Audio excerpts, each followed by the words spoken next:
In primetime news this evening, increased call for road safety protocols after woman's leg is severed during political motorcade. Political debates will be held ahead of a local government election. And the Senate debates Political Ombudsman Amendment Act before passing controversial legislation. Good evening and welcome to Primetime News. A special welcome to our viewers on TVJ International in the Cayman Islands and to those of you watching online at onespotmedia.com. I'm Herman Green.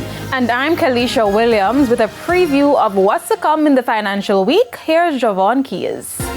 Well, Kalisha, the NCB Financial Group had their annual general meeting today and they reported increased profit. I'll tell you about the numbers a little later on in the financial week. All right, and there's more election in the air. Even in sports, Jordan Fort is here to give us a preview of what's to come. Jordan?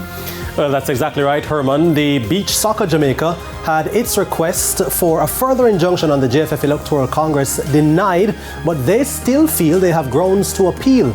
I'll tell you more a little later on in sports. There's also sports commentary, E-Prime, and weather in this newscast. But before the break, the feedback question. Our question this evening. What's your reaction to Shelly-Ann Fraser-Price's announcement of her retirement after the 2024 Paris Olympic Games?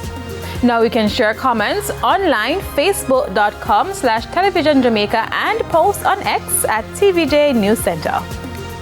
Please stay tuned. Primetime News returns right after this break.